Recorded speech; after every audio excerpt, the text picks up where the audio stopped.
Din is-sena f'nofs it-tielet leġislatura mfejla tiegħu fil-Gvern, il-Partit Laburista immexxi mill-Prim Ministru Robert Abela kompla jiġġedded kif inhi il-prattika f'partit li hu ħaj u li jrid ikompli jevolvi ma' żminijiet u mat-tibdil li jkun qed iseħħ fis-soċjetà. U l-2024 ma kienx binqas fejn it-tiġdid rajnieh sa mill-amministrazzjoni tal-Partit Laburista li issa fost oħrajn għandu żewġ deputati mexxejja, kap eżekuttiv u president, il-kol ġodda.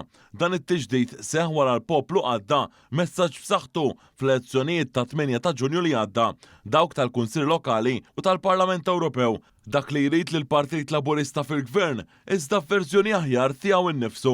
Il-Prim Ministru ħatar li Leonid Mackay bħala kap eżekuttiv ġdid tal-Partit Laburista, waqt li Jason Micallef inħatar delegat speċjali tal-amministrazzjoni tal-Partit Laburista dwar l-implementazzjoni tal-manifest elettorali.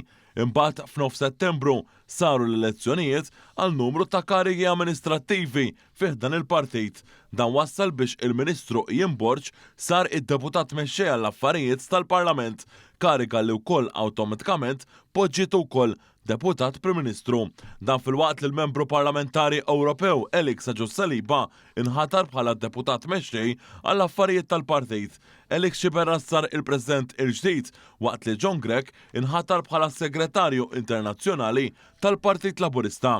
Kien hemm ukoll elezzjoni għal 12 membru ordinarju tal-Eżekuttiv Nazzjonali minn fost il-parteċipazzjoni ta' 37 persuna li kontestaw.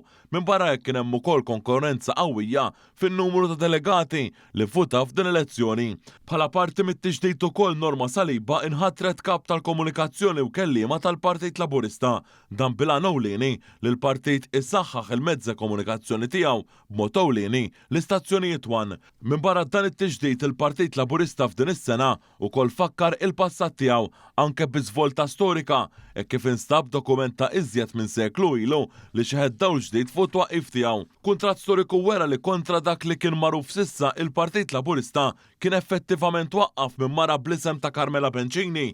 L-istess kuntratt kienu ukoll iffirmat 3 tim qabel id-data li l-istoriċi preċedenti kienu jaħsbu li twaqqaf il-partit. B'hekk permezz ta' din is-sejba issa ġie uffiċjalizzat li l-Partit Laburista fil-fatt waqqaf fit-12 ta' Ottubru tal-1920 u mhux aktar fil-15 tal-istess xahar u sena. Fatti storiċi li sirna nafu bihom propju din is-sena 104 snin mit-twaqqif ta' dan l-akbar partit tal-ħaddiema f'pajjiżna, il-Partit Laburista.